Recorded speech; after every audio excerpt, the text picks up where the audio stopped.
Hola, muy buenos días, tardes, noches, el momento en el que nos estén observando. Nosotros somos el colectivo llamado Muchitas Historias, con contenido histórico, un poquito para el desestrés, con algunos temas que tratamos que sean interesantes para todos ustedes. Y hoy nos encontramos en compañía de el joven Oscar, Hola, Oscar hola, Falcón. soy Oscar Saluda. Falcón. Hola, hola. Y yo, Elizabeth Ramírez, ambos historiadores por la Facultad de Estudios Superiores Zacatlán. Y bueno, el día de hoy nos toca presentar la segunda parte del podcast que es referente a los gigantes en Mesoamérica. Bueno, el nombre completo, Los gigantes entre los pueblos de tradición mesoamericana, entre la oralidad y la escritura. Y Perfecto. bueno, pues vamos a dar paso a la presentación de las láminas un poco para que sea ilustrativo esta pequeña charla de, Exactamente. ok, listo. Muchas gracias. No, pues vamos a empezar con esto. Vamos a comenzar a poner la portada, la presentación. Y perdón por interrumpirte, Eli. No te preocupes, estamos emocionados. Sí, no, yo siempre soy un poquito, ansioso, vamos a decirlo así. Vamos a dejarlo en eso, ¿no? Pero pues vamos a iniciar con esta tercera transmisión. Muchas gracias por presentar. El nombre lo dijo Eli, los gigantes en Mesoamérica y el mundo. Entonces, pues quisiéramos empezar a hablar con algunos elementos de los relatos que se van a hablar, eh, cómo, cómo manifiestan los pueblos en nuestro territorio actual, los pueblos indígenas de distintas partes, pues cómo manifiestan en sus historias algunos pensamientos y creencias sobre gente de gran tamaño o estatura. Y pues vamos a dejarlos con la presentación. Voy a detener el video para que ustedes puedan ver las láminas y lo vamos comentando en el transcurso. ¿Te parece bien, Eli? Sí, me parece perfecto. Perfecto, entonces me gustaría comenzar a mí hablando de esta tradición que podríamos decir que es milenaria, ¿no? Entonces, los relatos que hay actuales sobre gigantes, pues parecen ser una continuidad de lo que entendemos como cosmovisión mesoamericana, o vamos a llamarlo también cosmovisión prehispánica, ¿no? Hay elementos que si uno los lee y uno los reflexiona, puede decir, ay, pues se parecen mucho a algunos relatos que alguna vez vimos del Valle de México, de la época colonial, ¿no? Como la leyenda de los soles. También hay elementos que puedes decir, ay, se parecen a este libro del Popol Vuh que alguna vez leí, ¿no? Del perteneciente a los mayas quiché. Y también hay otros relatos que hablan del origen de los pueblos como grupos étnicos. Por ejemplo, el caso más famoso es el de los mexicas, que dijeron que surgieron de un lugar llamado Aztlan, ¿no? O Aztlan Chicomostoc. Y también me recuerdan un poco estos relatos a otras leyendas o a otras historias que combinan tanto acontecimientos que son reales como con acontecimientos que parecen leyenda, como es Tolan. ¿Qué más podemos observar si nos acercamos a este tipo de relatos que tienen similitudes, que tienen diferencias? Sin embargo, se mantiene una especie de coherencia, tanto así que si yo leo un relato ñañú o tomí sobre los antepasados o gigantes, porque ahorita vamos a ver que aquí los gigantes se entienden casi siempre como antepasados, no como seres extraños, a diferencia igual y de las leyendas europeas o de la antigüedad, que no hay tanta relación entre seres humanos y antepasados o gigantes, ¿no? Son como dos seres distintos, unos son protohombres, se extinguen y le toca al hombre. Aquí no, aquí pareciera que hay un vínculo muy importante entre estos seres, entre estas personas gigantes y los seres humanos. Y lo que decía es que si yo leo un relato ñañú con uno, por ejemplo, maya, voy a decir, ay, se parecen, como que hay cierta relación de semejanza, ¿sí? Hay como elementos que le dan una cohesión. También encontramos que presentan adaptaciones y cambios históricos dentro del relato. Estos relatos refieren mucho sobre todo la conquista. pero también pueden haber pasajes de la independencia, ya del México independiente, inclusive del posrevolucionario. ¿Qué quiere decir? Que estos relatos tienen una coherencia con la historia del pueblo, no son estáticos, no son relatos que se tienen que mantener iguales, sino que van adquiriendo nuevas características dependiendo qué acontecimiento pasa el pueblo, ¿no? Entonces, muchos de estos antepasados se dice que no se fueron cuando llegan los españoles, ¿no? Que siguen y permanecen en los lugares alejados, ya sea protegiendo a la comunidad, ya sea espantándola, pero de pronto hay pasajes de la independencia o hay pasajes del México posrevolucionario, ¿no? O sea, estos relatos mantienen una vigencia. Y por último, también tenemos que algo importante que señalar es que muchos de estos relatos empezaron a publicarse mucho en México después de la revolución, como que va a haber un ímpetu nacionalista por publicar todo este tipo de narraciones, ¿sí? Y van a ser como expresiones tanto locales como expresiones que se van a buscar en el ámbito nacional, ¿no? Como para conocer la variedad cultural, el folclorismo mexicano un poquito. Entonces, después de la revolución va a haber mucha literatura, ya sea hecha por escritores, vamos a llamarles mestizos, que me puedo equivocar, eso es muy peligroso, o escritores que tienen su origen en una comunidad indígena. Entonces van a empezar, estudian, tienen algún cargo público y desde ahí pues empiezan a dedicar a la literatura y empiezan a plasmar sus tradiciones. Y una de las principales es la tradición de origen, ¿no? Y la tradición de hablar de sus antepasados. Entonces, creo que eso es importante como para poner en contexto que muchos de estos relatos van a tener un carácter literario, ¿sí? Y no porque no existan las versiones orales, sino porque realmente van a convivir, ¿no? Las comunidades siguen manteniendo sus tradiciones y aparte, la sociedad nacional puede enterarse de estas tradiciones, leerlas y de alguna manera difundirlas, ¿no? Entonces, será bueno, será malo, no lo sé, pero ahí está esta característica que también va muy de la mano con el surgimiento del indigenismo por revolucionario, ¿no? El rescate de lo indígena para integrarlo a la nación, supuestamente de manera pacífica, ¿no? Vamos a ver las características. Pude más o menos haciendo como un balance. No conocemos todos los relatos, son muchísimos, hay muchas variantes, pero más o menos con lo poquito que tenemos podemos hacer un balance de 10 características de los relatos. Y aquí sí ya nos vamos con el tema. ¿Cómo ves, Eli?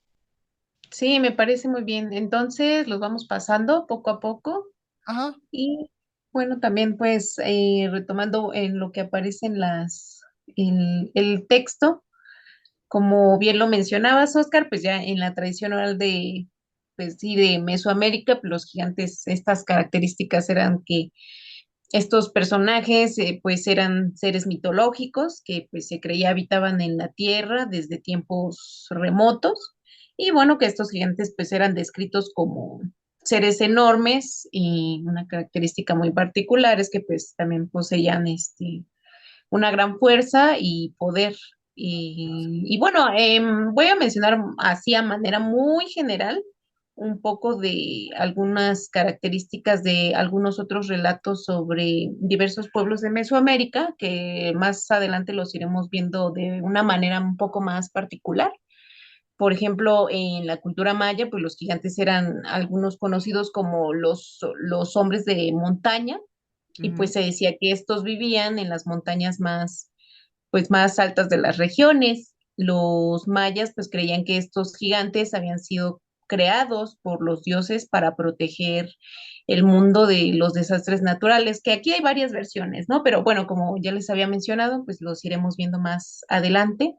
ujú, En la cultura mexica, pues también los gigantes eran llamados los Kinametzi, nombre que pues le han asignado diversos autores a los primeros habitantes de México, que se supone pues fueron destruidos por los Olmecas y los Xicalancas.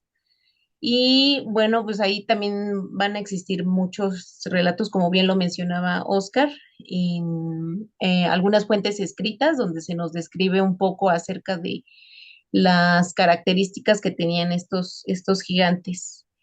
Y Perfecto. bueno, te cedo la palabra para que menciones las características que van apareciendo aquí en esta lámina. Sí, sí, muchas gracias. Sí, tienes mucha razón, introdujiste ya algunos elementos de estos relatos. Por ejemplo, en muchos de ellos se habla de gente enorme, ¿no? De gran estatura, fuerza y, digamos, una talla portentosa, ¿no? Como grandes seres, pero que están muy relacionados con la comunidad. Siempre se habla de ellos, o en muchas ocasiones se habla de ellos como antepasados, como ancestros, ¿no? En, al- Ancestros. en algunos momentos también estos seres pues no son tan gigantescos, ¿no? A veces se les representa como enanitos, ¿no? Y lo vamos a mencionar algunos ejemplos más adelante, pero de pronto los relatos tienen un carácter un poco extraño. Habla que son seres sí, muy grandes, muy mameis, muy formidos, pero a la vez les falta algo, están incompletos. El físico es portentoso, pero espiritualmente les falta algo. No sienten, no tienen frío, no necesitan comer. Y en algunos relatos inclusive pude leer que decían que no sabían morir, ¿no? Entonces son como, quizás quiere decir que eran inmortales, ¿no? O algo les faltaba para ser humanos. Ese es el punto. Y otros Ujú. relatos, o los mismos dicen, pero también estos antepasados eran grandes guerreros, hechiceros también, curanderos, astrónomos y líderes antiguos, ¿no? Hay relatos que algunos destacan más este aspecto, otros casi no lo hablan.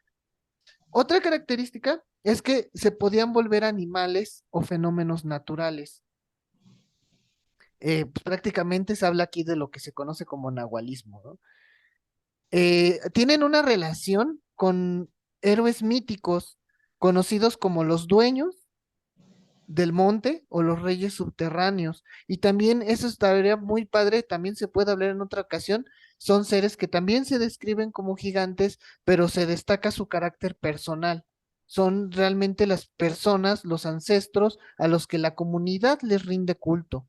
Sí, hay caso en Oaxaca que conocemos un poquitito, se habla, por ejemplo, en la masa, entre los apodos, no, entre los mijes, por ejemplo, de Condoy, ¿no?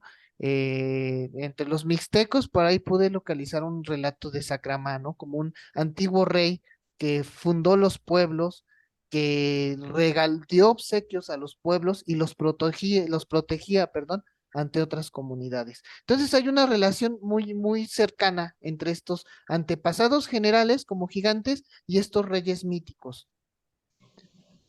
También se dice que estos antepasados, estos gigantes, crearon las iglesias y las ruinas prehispánicas, algunas veces con sus brazos y otras con el puro acto de silbar, por ejemplo, que a silbidos movían las piedras y así iban haciendo los templos. Establecieron los linderos de entre los pueblos. Entonces, estos seres no nada más crearon la arquitectura, sino que también conformaron a las sociedades, establecieron límites hasta aquí, hasta este punto vive tal pueblo y hasta este otro vive mi pueblo, ¿no? Porque yo soy el antepasado de este y yo los voy digamos, a definir y a proteger. Exactamente. Ujú. Y ya tenemos estas como características de introducción. ¿Quiénes eran estos antepasados como gigantes o como enanos? No, no hay que ser excluyentes, hay variaciones en el relato, pero que no le quitan la coherencia al significado de estas referencias, de estas historias, ¿no? De estos mitos. Y vamos a ir con otras 5 características, ya como que también van a matizar y van a dar la otra parte de la historia, que al final, por sus características, como seres quizás incompletos de alguna forma, pues van a recibir un castigo. Nunca se especifica porque a veces se les muestra como pecadores, a veces no se especifica, o porque no querían recibir la cruz o el catolicismo, ¿no? Pero cometieron algo hicieron que por lo que tenían que desaparecer. Aún les faltaba algo, ¿no? Los castigos se habla de un diluvio, un incendio, a veces de un temblor, muchos cataclismos distintos, sobre todo el diluvio, es como una referencia muy, Frecuente. ajá, muy frecuente. También se va a decir que la desaparición de estos seres está asociada a la salida del sol. Es un signo muy importante en el pensamiento mesoamericano desde el clásico, quizás, el posclásico y durante la colonia se menciona mucho. Otros dicen que desaparecieron con el canto del gallo o cuando recibieron la bendición del mundo o la bendición del Padre. O otros dicen que cuando aparece la cruz, ellos se marcharon a algún lugar. Se marcharon y a dónde se fueron. Se dice que algunos se ocultaron en los cerros, otros se transformaron en piedras, en restos arqueológicos, fragmentos de barro, de platos, de vasos, y otros tantos quizás en animales. No, bueno, quizás no, muchos en animales, en monos, en serpientes, en lagartijas, dependiendo del relato. Acuérdense que hay muchísimas variantes, pero estos elementos son los que los unifican. También se dice que hubo algunos sobrevivientes, ¿sí? Para bien o para mal, no lo sé, pero algunos sobrevivieron y permanecieron. Y dejaron, no solamente sobrevivieron, sino que dejaron descendencia. Esta descendencia se le puede llamar salvajes en algunos lugares o gentiles, ¿sí? También otros dicen que los que sobrevivieron vagan como espíritus en los montes o en los despoblados. Y por último, se dice que la presencia de estos antiguos o de estos salvajes que permanecen cerca o en torno a la comunidad, que es muy difícil encontrarlos, verlos, y aparte a veces proporcionan mucho miedo, se dice que su presencia en ciertos casos puede ser nociva y en otros puede ser positiva para la comunidad.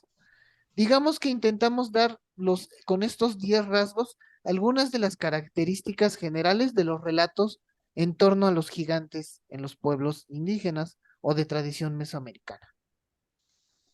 ¿Cómo ves, Eli? Unas características muy completas y que, como lo vamos a ver en cada relato, por cada selección que hicimos de algunos pueblos de Mesoamérica, lo vamos a estar viendo un poco presentes todo esto que les acabamos de mencionar. Ajá, Pasamos a la siguiente. eso. ¿Quieres que continúe yo o tú me quieres ayudar, Eli? Muy bien, si gustas poner el texto, porque, bueno, yo tengo algunos relatos como en orden, ¿no? ¿Te parece bien si respetamos Ajá, el orden? ok. Entonces, ¿lo comento o lo comentas? Porque, bueno, yo voy a empezar con el pueblo de New Sabi. Perfecto. Entonces, bueno, hago los comentarios rápidos, nada más con estos ¿Ok? ejemplos de relatos. Se sabe que en muchísimos pueblos se habla sobre gentes ancestros, sobre gigantes, a veces de enanos. Nada más para ejemplificar, tenemos a los mayas, tanto de la península como de otros lugares, ejemplos etzales, otziles, quichés. Tenemos ejemplos de relatos de antiguos conocidos como los Sayamuinicó. Perdónenme si no soy bueno en la pronunciación. Tenemos a los Itzá, a los antiguos reyes y a los Arush. A veces se les describe como gigantes, a veces como enanitos, ¿no? Tenemos al pueblo Tomí o Ñañú, que habla de gigantes, o de Huemac, ¿no? Los Huemas. Los nahuas también hablan de gentiles, de chaneques en el estado de Veracruz. En el caso purépecha están los ancestros Cuanjari, por ejemplo. El caso zapoteco, tenemos muchísimas variantes de este relato de los antepasados. En el Istmo se les conoce como Vinigulaza. En la Sierra Norte son Benegoraza. En Yalala, por ejemplo, Sierra Norte son los Benegulace. Y así. Y también los Gulace. Hay muchísimos. Estas palabras en la cuestión de zapoteco pues significan gente antigua, ¿no? Pero algo que me pareció también bien interesante es que no nada más están en el territorio que se conoce como Mesoamérica, sino en los límites que la academia también dice, por ejemplo, en el norte, un territorio que no se considera Mesoamérica, también hay pueblos que tienen relatos muy parecidos. Uno de ellos lo vamos a leer en la siguiente sección, ¿no? En la segunda parte de este video. Por ejemplo, tienen los Pimas, ¿no? Que hablan de criaturas deformes, con una pierna, con grandes orejas. Y tenemos a los Yaquis, que tienen un relato que se conoce sobre los Surem o los antepasados de la población, que los describen generalmente como enanos. Sí, hay muchas variaciones en las... Y nos quedamos cortos. Sí, demasiado. Y son un montón de características también que sí varían y que sí nos pone a pensar un poco acerca de estos límites sobre cada región. Así es. Bien. Vamos a pasar con la siguiente. Me parece, bueno, aquí vamos a mencionar un poco ya los relatos referentes a diversas regiones. Hicimos como una selección, tratamos de ser un poco precisos porque sí son demasiados zonas por abarcar, pero tomamos en cuenta, sí, precisamente esto de la tradición oral y donde había un poco más de fuentes, precisamente pues para comentarlas. Uno de los pueblos que elegimos es el pueblo del Ñusabi, mejor conocido también como los Mixtecos, y bueno, tiene una rica tradición oral que incluye relatos sobre gigantes. Uno de estos relatos cuenta la historia del gigante llamado Tzombiaba, que se dice que habitaba en las cuevas más profundas de la tierra. Y bueno, este gigante, y algunas de sus características, pues sí lo ponen como un ser enorme, de piel oscura y ojos rojos como la lava, así lo describen algunos textos. Era tan grande que su voz resonaba como un trueno en las cuevas donde habitaba. Aquí, bueno, ya tenemos un poco presente de estos elementos que mencionaba Oscar acerca de su relación con la naturaleza de estos personajes. Los Nyosabi creían que Zombie Lava había sido creado por los dioses para proteger los tesoros ocultos en las cuevas y que era capaz de controlar las fuerzas de la naturaleza. Bueno, aquí también ya pues, se menciona un poco de las habilidades de este ser. Y bueno, Zombie Lava era temido por su enorme tamaño y su poder. También se decía que era un ser justo y sabio. Los Newsabi creen que si uno se acercaba a él con respeto y le pedía ayuda de manera adecuada, él podría ayudarles a encontrar el camino correcto en la vida. Y bueno, esta es bueno, es un relato característico de esta región de Newsabi, un poco para ejemplificar todo lo que se había comentado anteriormente de estas características. Posteriormente tenemos también un relato chontal. Los chontales, recordemos este pueblo ubicado en la región de Tabasco, en México, también Ah, tiene mucha tradición oral. Y bueno, alguno de estos relatos habla de este gigante llamado Huaypechak. Una disculpa también por la pronunciación, pero bueno, nos falta el talento para pronunciar, pero no nos faltará el esfuerzo para así aprender. es. Sí, sí, sí. Siempre, siempre Bueno, intalentosos, pero nunca pero no desastrosos. que... exacto, no hay que Ajá, rendirnos en la e- pronunciación. exacto. Bueno, regresando con este gigante, Huaypechak, que se decía que habitaba en las profundidades de la selva. Según la leyenda, Huaypechak era un ser gigantesco y peludo que tenía la capacidad de mover rocas y árboles con facilidad. A pesar de su tamaño, también se decía que pues era un ser sabio y bondadoso que ayudaba a los humanos en momentos de necesidad. Eh, Otra historia que se cuenta sobre acerca de los gigantes en esta zona es acerca de una raza de gigantes que habitaba en la región de Tabasco antes de la llegada de los humanos. Se dice que estos gigantes pues eran conocidos como los Uchtec y se decía que eran más altos que los árboles de la selva y tan fuertes como los jaguares. Entonces, bueno, aquí volvemos a ver estas características un tanto frecuentes y son muy similares en diversos discursos que se mencionan acerca de estos gigantes. Pasamos al relato ñam-ñu. ¿Te Eh, parece si hacemos una segunda parte de este video y nos ponemos a relatar algunos ejemplos? Yo también tengo un par, muy ¿vale? bien, Lo excelente, dedicamos en sí, ese par, entonces lo nos dejamos en vemos, lo suspenso. dejamos hasta este momento así y Se nos seguimos acabó el en una tiempo. segunda parte.